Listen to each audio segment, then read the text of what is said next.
नमस्कार साथियों, आपका स्वागत है। साथियों, आज हम डिस्कस करेंगे मेडिटेशन है क्या। मेडिटेशन के किसी भी सवाल से पहले मेडिटेशन कैसे करें, मेडिटेशन क्यों करें, मेडिटेशन किस टाइम करें, मेडिटेशन कितनी देर करें, मेडिटेशन से क्या फ़ायदे हैं, दुनिया का हर सवाल जानने से पहले ये सवाल जानना ज़रूरी है कि मेडिटेशन है क्या। क्योंकि मेडिटेशन क्या है ये फंडामेंटल सवाल है, ये फाउंडेशन का सवाल है। तो आज हम इसको डिटेल में डीपली अंडरस्टैंड करेंगे, डिस्कस करेंगे। और साथियों, मेरी वीडियो ज़्यादातर डिटेल में और डीपली होती है और उनकी क्वालिटी बहुत अच्छी है। ये बात मैं अपने मुंह से नहीं कह रहा हूँ। मेरी अच्छी वीडियोज़ की क्वालिटी के लिए मुझे वर्ल्ड बुक ऑफ रिकॉर्ड्स द्वारा भी सर्टिफाई किया गया है, सर्टिफिकेट आप देख सकते हैं। और साथियों, अगर ये वीडियो आप पूरी समझ गए तो आपको शायद कोई दूसरी वीडियो देखने की ज़रूरत नहीं पड़ेगी। अगर ये पूरी बात आप इस वीडियो में जो मैं बता रहा हूँ ये पूरी समझ आ गई तो मेडिटेशन का जो इसेंस है, जो जूस है, वो आपको समझ आ गया। अगर पूरा समझ आ गया तो ये पक्का है कि कोई दूसरी वीडियो देखने की ज़रूरत नहीं पड़ेगी। और समझ नहीं आया तो आप 10 वीडियो भी देखेंगे तो उस जड़ तक नहीं पहुँच पाएंगे। देखिए, आप कहीं जा रहे हो, एक फंडामेंटल सी बात है, तो वहाँ कैसे जाएं, ये बात पूछने से पहले ये ज़रूरी पूछना है कि वहाँ क्यों जाएं। ये नहीं कि आप अधभर में पहुँच गए, आधे रास्ते पहुँच गए, अब पूछ रहे हैं कि वहाँ क्यों जाना है। तो अब तो आधे चल के आ गए। अब अगर सवाल का आंसर निकल के आया कि नहीं जाना है तो आधा तो जाना वेस्ट हो गया ना। तो कोई काम क्यों करना है ये फंडामेंटल सवाल है।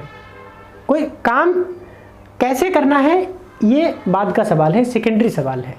तो मेडिटेशन क्या है और इसे क्यों करना है ये फंडामेंटल सवाल है। मेडिटेशन कैसे करें ये बाद के सवाल है। मेडिटेशन कैसे करें ये बाद में आएंगे, पहले ये जानना ज़रूरी है कि मेडिटेशन होती क्या है, मेडिटेशन क्यों करना ज़रूरी है, ये जानना बहुत ज़रूरी है। तो आज हम डिटेल में डिस्कस करेंगे मेडिटेशन क्या है, इसका फंडामेंटल बॉटम लेवल तक चलेंगे। तो आइए स्टार्ट करते हैं। साथियों, हम जो 90% लोग सोचते हैं, कैसे सोचते हैं, ये बहुत डीप है वीडियो, इसलिए मैं आराम से बात करूंगा, धीरे धीरे बात करूंगा, एक एक पॉइंट को खोल खोल के नेटवर्क बात करूंगा, जल्दबाजी में किसी को स्किप करते हुए नहीं, हर चीज़ को डिटेल में। थोड़ा टाइम लगेगा लेकिन अगर वीडियो समझ आ गई तो आपको फंडामेंटल क्लियर हो गया। मेडिटेशन का कॉन्सेप्ट आपका एकदम क्लियर हो गया। ये बात मैं बार बार बोल रहा हूँ, आपका टाइम कीमती है। क्यों? क्योंकि यही समझना है ज़रूरी, बाकी चीज़ें सेकेंडरी है।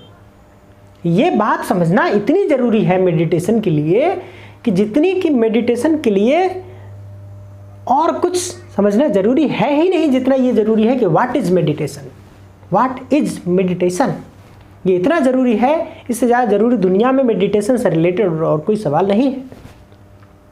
तो 90% लोग हम कैसे सोचते हैं, 90% अगर मैं कहूँ तो ये कम है, 99% कहूँ तो बेटर है, और 99.99% कहूँ तो और बेटर है। हम कैसे सोचते हैं अधिकांश लोग, जैसे मान लो कहीं हम जा रहे हैं और जा रहे हैं, रास्ते में कुत्ता दिखा, तो जैसे ही कुत्ते पर नज़र गई तो आपके दिमाग में आएगा कि यार हम भी एक कुत्ता पाल लें। कोई और आदमी वहीं से निकला, उसकी नज़र भी उस कुत्ते पे गई तो वो आदमी सोचेगा यार हमारे पास एक कुत्ता था, उसने पड़ोसी को काट लिया था।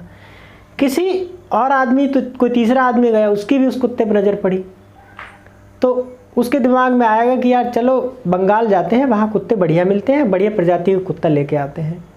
कोई पांचवा चौथा आदमी, कोई और अगला आदमी वहाँ गया, उसकी नज़र पड़ी, उसने भी कुत्ता देखा, सेम कुत्ता है, और जब कुत्ते पर नज़र पड़ी तो उसने सोचा कि यार ये कुत्ते का कलर काला है, मुझे लाल पसंद है। मेरा एक लाल कुत्ता था पहले 2012 में, मेरा दोस्त ले गया और वो मर गया।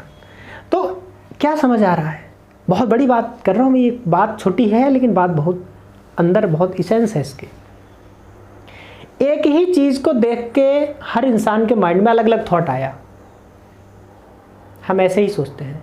जबकि जो कुत्ता है, उस कुत्ते से तुम जो सोच रहे हो उसका कोई कनेक्शन नहीं है। कुत्ते को देख के तुम्हारे दिमाग में आया कि यार मेरा एक लाल रंग का कुत्ता था, 2012 में मेरा दोस्त ले गया, यार मेरा दोस्त तो बहुत अच्छा था। अब दोस्त तो बहुत अच्छा था, ये बात जोड़ो, पकड़ो एक थॉट और एक कुत्ता, दोनों को जोड़ो, बराबर में रखो और देखो इनका कोई रिलेशन है आपस में। इन दोनों बातों का कोई जोड़ है आपस में, कोई मेल है? कोई मेल नहीं है। हमारे जो थॉट्स हैं ना 99.99% लोगों के दिमाग में ऐसे ही चलते हैं। एसोसिएशन से थॉट चलता है। एसोसिएशन मतलब एक चीज़ दिखाई दी तो उससे रिलेटेड थॉट आ गया। जैसे मान लो आप रास्ते में जा रहे हो, रास्ते में एक शादी है, तो आपको अपनी शादी की याद आ जाएगी। क्यों? आपने शादी देखी, अपनी शादी की याद आ गई। एसोसिएशन से थॉट आ रहा है। और अपनी शादी की याद आ जाएगी तो आपकी शादी में जो है कोई दारू पी के हंगामा कर दिया होगा, मान लो फॉर एग्जांपल, तो उस आदमी की याद आ जाएगी। अब आप बोलोगे वो आदमी बड़ा ख़राब था, नीचड़ था। तो अब ये बात उठाओ कि वो आदमी लीचड़ था और वो जो शादी जो आप देख रहे हो वो दोनों को बराबर में रखो, तो उन दोनों का कोई आपस में मेल नहीं मिलेगा, उन दोनों का कोई औचित्य नहीं है। दोनों बातें इररिलेवेंट हैं, 100% इररिलेवेंट। लेकिन एसोसिएशन से वो आई है एसोसिएशन के जरिए। एक चीज़ देखी, उससे रिलेटेड दूसरी चीज़ दिमाग में आ गई और वो बात जो है आपकी आ गई। लेकिन दोनों को जब बराबर में रखोगे तो उनका कोई मेल नहीं मिलेगा। इसको बोलते हैं irrelevant thinking, ordinary thinking, irregular thinking. ये 99.99% लोगों की थिंकिंग है। और इसको हम सोचते हैं कि ये बहुत बेटर थिंकिंग है। ये बेटर थिंकिंग नहीं है, ये बेकार घटिया किस्म की थिंकिंग है। मैं खुद को भी इंक्लूड कर रहा हूँ। ऐसा नहीं कि मैं सुपरफिशियल कहीं दूर से आया हूँ, मेरी थिंकिंग बहुत अच्छी है। हम सब ऐसे ही ऑपरेट करते हैं। कोई चीज़ देखते हैं, उससे रिलेटेड थॉट आ जाता है, फिर उससे रिलेटेड थॉट आ जाता है, फिर उससे रिलेटेड थॉट आ जाता है, और उस थॉट को और पहले वाले को बराबर में रखोगे तो आपको कोई भी रिलेवेंसी वहाँ नज़र नहीं आएगी। ये तो है सबसे घटिया किस्म की प्रोसेसिंग जो हमारे दिमाग में होती है। अब बात करते हैं, इसको बोलते हैं ऑर्डिनरी थिंकिंग। अब बात करते हैं इससे अगले स्टेप की, सेकंड नंबर 2 स्टेप की थिंकिंग। जिस थिंकिंग के आधार पर साइंस काम करती है, जिस थिंकिंग के आधार पर साइंटिस्ट ऑपरेट करते हैं, जिस थिंकिंग के आधार पर जब हम कोई स्पेसिफिक प्रॉब्लम को सॉल्व करते हैं तो चलती है, जिसको बोलते हैं कंटेम्पलेशन। कंटेम्पलेशन का मतलब क्या? जैसे आप कोई मैथमेटिक्स का सवाल सॉल्व कर रहे हो फॉर एग्जाम्पल, साथियों इसमें हम आराम से समझेंगे, बहुत डीप कॉन्सेप्ट है। जैसे कोई मैथमेटिक्स का सवाल आप हल कर रहे हो, तो आप जिस समय पेन लेकर, कॉपी लेकर के जो क्वेश्चन हल कर रहे हो, तो उस समय आपके माइंड में उसी क्वेश्चन से रिलेटेड थॉट आएंगे, उसी क्वेश्चन से रिलेटेड फार्मूले आएंगे, उसी क्वेश्चन से रिलेटेड आपके cos theta, sine theta, under root, ये वो सब उसी से रिलेटेड आएंगे। आपके माइंड में जो चीज़ें आ रही हैं वो सब रिलेटेड हैं। एक चीज़ को दूसरी चीज़ के पास पास रखोगे तो वहाँ रिलेवेंसी मिलेगी। ये नहीं कि दो थॉट उनके बीच में आपस में कोई रिलेशन नहीं है, वो रिलेवेंट थॉट्स हैं, रिलेवेंसी है, डायरेक्टेड थॉट है। जैसे आपने सोचा कि भाई चलो ये सवाल हल करते हैं, तो अब आपके दिमाग में ये एक डायरेक्शन सेट हो गया कि अब आपको इस क्वेश्चन के बारे में सोचना है। अब आप उसी क्वेश्चन के बारे में सोचोगे। ये नहीं कि आप कुत्ते के बारे में सोच रहे हो, शादी के बारे में सोच रहे हो, किसी और चीज़ के बारे में सोच रहे हो, अपने यार दोस्त के बारे में सोच रहे हो, ऐसा नहीं ना। जब आप क्वेश्चन लेके बैठे हो तो आप सारे थॉट क्वेश्चन से ही रिलेटेड हैं। तो इस तरीके के थॉट को बोलते हैं डायरेक्टेड थॉट, निर्देशित थॉट, निर्देशित विचार, जो एक पर्टिकुलर डायरेक्शन में गाइडेड है, डायरेक्टेड है, उनकी दिशा निर्धारित कर दी आपने। जैसे साइंटिस्ट है, तो साइंटिस्ट अगर किसी प्रॉब्लम पे काम कर रहा है तो उसके माइंड में सिर्फ उस प्रॉब्लम से रिलेटेड थॉट आ रहे हैं, यानी कि वो सब डायरेक्टेड थॉट है, वो सब डायरेक्टेड विचार है, निर्देशित विचार है, एक ही डायरेक्शन में है, पर्टिकुलर एक ही डायरेक्शन में चले जा रहा है। ये नहीं कि कोई थॉट दो उठाओ तो उनके बीच कोई रिलेशन नहीं है, ऐसा नहीं है। वो सब रिलेवेंट थॉट्स हैं। इसको बोलते हैं डायरेक्टेड थिंकिंग, कॉन्टेम्पलेशन। इंग्लिश में एक वर्ड है कंटेम्पलेशन। मतलब आप पढ़ाई कर रहे हो, मान लो कोई टॉपिक पढ़ रहे हो, कोई सब्जेक्ट पढ़ रहे हो, कोई बुक पढ़ रहे हो, मान लो आप पढ़ रहे हो ज्योग्राफी या फिलोसफी या मेडिटेशन या कुछ भी पढ़ रहे हो, तो उससे रिलेटेड ही माइंड में आपके थॉट आ रहे हैं और कोई थॉट आपके दिमाग में नहीं आ रहा है। तो आपने क्या कर दिया, मान लो आप फिलोसफी पढ़ रहे हो, तो फिलोसफी का कोई एक चैप्टर पढ़ रहे हो, तो आपने उस चैप्टर के ऊपर अपने माइंड को एक डायरेक्ट कर दिया है कि भाई अब तुम अपने माइंड को कि तुमको इस टॉपिक पे ही सोचना है, तुम्हें इस टॉपिक से ना इधर ना उधर कहीं नहीं सोचना है। तो इसको बोलते हैं डायरेक्टेड थिंकिंग, कंटेम्पलेशन इसको बोलते हैं। यानी आपने एक दिशा में, जैसे एक डायरेक्शन में आपने अपने सबकॉन्शियस को बोल दिया कि भाई तुम्हें अब जितने भी थॉट जनरेट करने हैं वो इसी से रिलेटेड जनरेट करने हैं, जितनी वेव्स जितनी तरंगें अपने दिमाग से निकालनी है वो इसी डायरेक्शन में निकालनी है। तो डायरेक्शन सेट हो गई। तो पहली वाली क्या थी? ऑर्डिनरी थिंकिंग, जहाँ पे दो थॉट्स के बीच में कोई रिलेवेंसी नहीं है, वो एसोसिएशन की वजह से आ रहे हैं। उनके दोनों को जब जोड़ोगे तो कोई पर्टिकुलर चीज़, कुछ आउटपुट, कुछ ढंग की चीज़ निकल के नहीं आएगी। जैसे मैं रिलेवेंसी का एक और एग्जाम्पल देता हूँ। जैसे एक पेपर वेट है, एक पेन है, एक कॉपी है, एक पेंसिल है, एक टेबल है, एक चेयर है, और सब ये कमरे में रख दी जाए तो ये एक ऑफिस बन गया। अब यहाँ एक चीज़ दूसरी चीज़ से रिलेवेंट हो गई, हर चीज़ की रिलेवेंसी है। अब ये काम की चीज़ बन गई, ये ऑफिस है, यहाँ काम होता है, ये काम की चीज़ है। लेकिन भाई एक चप्पल रख दो, एक छाता रख दो, एक कुत्ता बिठा दो, एक जो है मोबाइल का चार्जर रख दो, और एक बैंगन रख दो, एक करेला रख दो, गाड़ी का पहिया टायर खोल के रख दो। अब इन चीज़ों को कोई कनेक्शन बना? कोई दो चीज़ें उठाओगे तो उनमें कोई रिलेवेंसी नहीं है, ये एसोसिएशन की वजह से आ रही हैं, आ गई हैं। तो रिलेवेंसी का मतलब कि उन दोनों चीज़ों को या तीन चीज़ों को, चार चीज़ों को जब जोड़ो तो कुछ आउटपुट, कुछ काम की चीज़ निकले, कुछ यूजफुल चीज़ निकले। तो पहली जो टाइप की थिंकिंग थी वो ऑर्डिनरी थिंकिंग थी, जहाँ पे थॉट्स एसोसिएशन की वजह से आते हैं। जैसे एक चीज़ को देखा हमने और उससे रिलेटेड थॉट आ गया, फिर उससे रिलेटेड थॉट आ गया, फिर उससे रिलेटेड थॉट आ गया, और उस वाले को, आखिरी वाले को और पहले वाले को जोड़ा, बराबर में रखा, तो कोई काम की चीज़ नहीं बनी, कोई उनमें कुछ यूजफुल चीज़ निकल के नहीं आ रही है। ये ऑर्डिनरी थिंकिंग है। ये सबसे बेकार किस्म की थॉट प्रोसेस है जो हमारे दिमाग में, आपके दिमाग में, सबके दिमाग में चलती है। और दूसरे नंबर की है थिंकिंग कॉन्टेम्पलेशन, जो एक डायरेक्टेड थिंकिंग है। जब स्टूडेंट पढ़ाई कर रहा है, साइंटिस्ट काम कर रहा है, कोई आप पर्टिकुलर प्रॉब्लम के बारे में विचार कर रहे हो, कहीं मीटिंग में कोई टॉपिक डिस्कस हो रहा है, ये सब डायरेक्टेड थिंकिंग है। किसी एक पर्टिकुलर टॉपिक पे, किसी एक पर्टिकुलर डायरेक्शन में डायरेक्टेड है, निर्देशित है। ये दूसरी हो गई।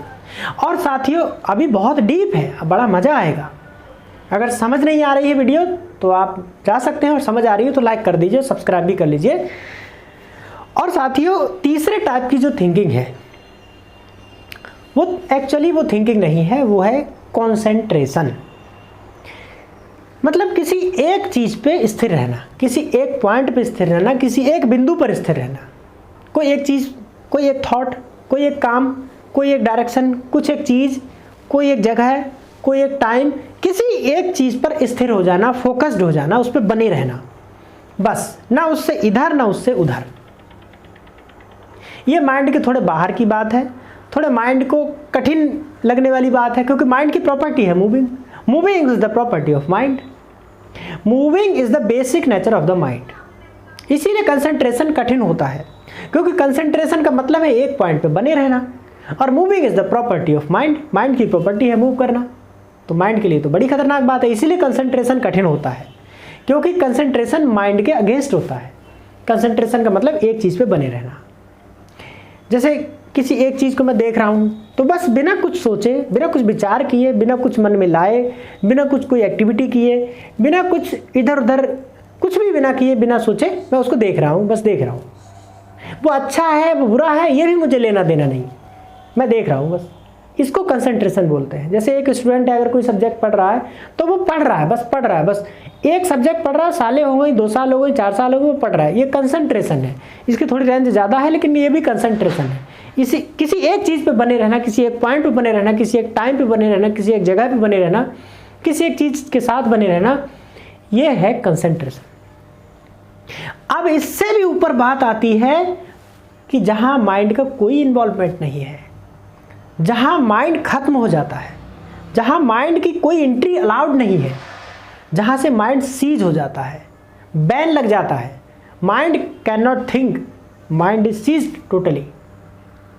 कंसंट्रेशन के बाद, जहाँ कंसंट्रेशन का मतलब वो बिंदु भी खत्म हो गया जिस पे आप फोकस थे, जिस पे आप फोकस कर रहे थे, वो पॉइंट भी गायब हो गया, वो पॉइंट भी डिसॉल्व हो गया। जहाँ माइंड भी, अब माइंड है ही नहीं, वो है मेडिटेशन, वो स्टेट होती है मेडिटेशन। जहाँ माइंड है ही नहीं, तो सबसे पहली वाली है ऑर्डिनरी थिंकिंग, जहाँ हम ऐसे ही सोचते रहते हैं, मतलब कुछ भी सोचते रहते हैं, कुछ भी दिमाग में चलते चला जा रहा है, कोई उसका लॉजिक नहीं है, कोई उसका रिलेशन नहीं है, कोई मतलब नहीं है। ये है एक तरीके की ऑर्डिनरी थिंकिंग। एक तरीके की इररिलेवेंट थिंकिंग कह सकते हो, ऑड टाइप थिंकिंग कह सकते हो, और दूसरे तरीके की जो थिंकिंग है वो डायरेक्टेड थिंकिंग, जिसको कंटेम्पलेशन बोलते हैं। और तीसरी है कॉन्सेंट्रेशन, जहाँ एक बिंदु पर फोकस्ड, अपने माइंड को आप फोकस करके रख दो एक बिंदु पर, माइंड को थोड़ा फोर्स लगता है लेकिन वो एक बिंदु पर बना रहे, तो इसको बोलते हैं कॉन्सेंट्रेशन। और वो पॉइंट भी डिसॉल्व हो जाए, वो पॉइंट भी ना रहे जहाँ माइंड की एंट्री खत्म हो जाए, माइंड बैन हो जाए, उसको बोलते हैं मेडिटेशन। तो मेडिटेशन इज नो माइंड। इससे बढ़िया मेडिटेशन की कोई डेफिनेशन दुनिया में है ही नहीं। मेडिटेशन इज नो माइंड, जहाँ माइंड है ही नहीं वो मेडिटेशन है, जहाँ माइंड एब्सेंट है वो मेडिटेशन है। Mind can not think in meditation, mind can think before meditation, mind can think just before meditation at the verge, मतलब उस पॉइंट में जहाँ आप मेडिटेशन में एंटर करने वाले हो उससे पहले तक माइंड का रेंज है, उससे पहले तक सोच सकता है माइंड। और जैसे ही आप मेडिटेशन की स्टेट में पहुँचे, माइंड सोचना बंद कर देगा। अगर मेडिटेशन में भी आप सोच रहे हो तो आप मेडिटेशन में हो ही नहीं। मेडिटेशन की डेफिनेशन यही है कि मेडिटेशन इज नो माइंड। तो 4 स्टेज होती है। पहली ऑर्डिनरी थिंकिंग, दूसरी कॉन्टेम्पलेशन जिसको डायरेक्टेड थिंकिंग बोलते हैं, और तीसरी कॉन्सेंट्रेशन, और चौथी मेडिटेशन। अब हम गलती क्या करते हैं कि मेडिटेशन करने बैठेंगे और 2 दिन होंगे नहीं, और मेडिटेशन में जाने की कोशिश करेंगे कि भाई एक दिन में हम मेडिटेशन वाली स्टेट में पहुंच जाएं। अरे जो ऑर्डिनरी थिंकिंग है, जो पहले स्टेप की थिंकिंग है, हम तो अभी उस स्टेट में हैं, आप अभी उस स्टेट में हैं, तो आप ये कैसे सोच रहे हो कि हम चौथी स्टेट में डायरेक्ट पहुंच जाएं। आपकी जो थिंकिंग है इस टाइम वो ऑर्डिनरी थिंकिंग है, वो ऑड टाइप की थिंकिंग है। तो ये मत सोचो कि एक दिन अब हम मेडिटेशन करने, पहले तो इस बात को एक्सेप्ट करो कि मेरी जो थिंकिंग है वो ऑर्डिनरी और ऑड टाइप की थिंकिंग है। ये एक्सेप्ट नहीं करोगे तो पहला स्टेप भी स्टार्ट नहीं होगा, फिर मेडिटेशन को कोई सवाल ही नहीं है, आप मेडिटेशन कर भी नहीं सकते। Acceptance is the first step of everything, और मेडिटेशन में तो एक्सेप्टेंस पहला स्टेप है। जैसे कमरे से गंदगी अगर बाहर करनी है तो पहले ये एक्सेप्ट करना पड़ेगा कि कमरे में गंदगी है। जब एक्सेप्ट करोगे कि कमरे में गंदगी है तभी ये सवाल आएगा कि इसको कैसे साफ करें अब। और जब ये एक्सेप्ट ही नहीं करोगे कि कमरे में गंदगी है तो ये सवाल भी नहीं आएगा कि इसको साफ कैसे करें। तो acceptance is the first step of meditation. तो पहले ये एक्सेप्ट करो कि जो मेरी थिंकिंग है वो ऑर्डिनरी थिंकिंग है, इसमें कोई बुराई नहीं है। मैंने भी एक्सेप्ट किया, मैं आज भी एक्सेप्ट करता हूँ, मैं खुद most of the time ordinary thinking में रहता हूँ, तो इसमें क्या बुराई है, कोई दिक्कत नहीं है। हम सब ऐसे ही ऑपरेट करते हैं, सब एक जैसे ही है। तो पहले ये एक्सेप्ट करो कि मेरी जो थिंकिंग है वो ऑर्डिनरी और ऑड टाइप की थिंकिंग है। अब जब मैं मेडिटेशन करने बैठूंगा तो उसमें थोड़ा टाइम लगेगा, ये मानो अपने आप को। अब ये नहीं कि आप आज मेडिटेशन करने बैठे और एक दिन में सोच रहे हो कि आप नो माइंड वाली स्टेट में पहुंच जाओ जहां कोई विचार नहीं हो। अरे ये कैसे पॉसिबल हो जाएगा। पहले आप मेडिटेशन जब करने बैठोगे तो आप ये देख पाओगे कि आपकी थिंकिंग ऑर्डिनरी है, ये आपको नजर आने लगेगा, ये दिखने लगेगा। ये जो जर्क्स है ना थिंकिंग में, जर्क्स मतलब एक थॉट से कूद के दूसरे थॉट पे पहुंचना, वहाँ किस तरीके का ब्रिज है, किस तरीके की रिलेवेंसी है, कैसे मैं एक थॉट से दूसरे थॉट पे गया, उनके बीच क्या रिलेशन है या रिलेशन है या रिलेशन नहीं है, ये चीज़ें आपको कम से कम 7-8 दिन में दिखनी शुरू होंगी। 7-8 दिन आप अपने माइंड को ऑब्जर्व करोगे तो सिर्फ इतना समझ आएगा कि मेरी थिंकिंग ऑर्डिनरी है और वो किस तरीके की ऑर्डिनरी है, किस तरीके से एक थॉट से दूसरे थॉट पे मैं स्विच कर रहा हूँ, ये चीज़ समझ आने लग जाएगी कुछ दिन में। फिर आप उसको कंटिन्यू करोगे तो कुछ दिन बाद आपकी थिंकिंग जो है वो डायरेक्टेड होने लगेगी, आप डायरेक्टेड थिंकिंग पे आ जाओगे। फिर उसके बाद मेडिटेशन को कंटिन्यू करोगे तो आप कॉन्सेंट्रेशन पे आ जाओगे। दो थॉट्स के बीच में जो गैप होते हैं उसको ऑब्जर्व करने लगोगे। और उसके बाद भी जब आप मेडिटेशन को कंटिन्यू करोगे तो उसके बाद आप मेडिटेटिव स्टेट में पहुंचने की क्षमता आप रखते हो। तो कभी मेडिटेशन करो तो ये मत सोचो कि हम 2 दिन में ही मेडिटेटिव स्टेट में पहुंच जाएं, क्योंकि ये एक बहुत लंबा प्रोसेस है। इसमें 4 स्टेप हैं, 4 सीढ़ियां हैं। कूद के डायरेक्ट पहुंचोगे तो गिरने के चांस है, प्रॉब्लम हो सकती है, दिमाग में भी प्रॉब्लम हो सकती है, बहुत सारी चीज़ें हो सकती हैं, कुछ भी हो सकता है। जो प्रोसेस है उसको फॉलो नहीं करोगे तो प्रॉब्लम हो सकती है ना। प्रोसेस ये है कि मेडिटेशन करने बैठो और कुछ भी एक्सपेक्ट मत करो कि एक दिन में मुझे ये हो जाएगा, 2 दिन में ये हो जाएगा। आराम से करो जो प्रोसेस है, आराम से थॉट्स को ऑब्जर्व करो। धीरे धीरे आप ऑर्डिनरी थिंकिंग से कॉन्टेम्पलेशन पे जाओगे, कॉन्टेम्पलेशन से कॉन्सेंट्रेशन पे जाओगे, कॉन्सेंट्रेशन के बाद आप मेडिटेशन में जाओगे, मेडिटेटिव स्टेट में जाओगे। ये है प्रोसेस। और इसके अगले एक सवाल कि मेडिटेशन अब करें कैसे। ये तो नहीं कि मेडिटेशन है क्या, ये हमने समझ लिया। अब बात अगली है कि मेडिटेशन हम करें कैसे। इसके लिए कम से कम 100 से ज़्यादा गाइडेड मेडिटेशन टेक्निक्स हैं और वो मैंने एक एक करके सब डिस्कस की हुई हैं।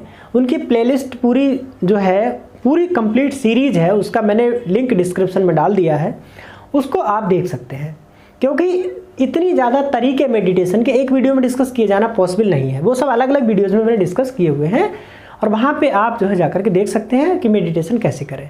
लेकिन मेडिटेशन कैसे करें इससे पहले अगर अभी भी ये बात पूरी समझ ना आई हो कि मेडिटेशन क्या है, तो इस वीडियो को आप रिप्ले करके दोबारा देख लीजिए।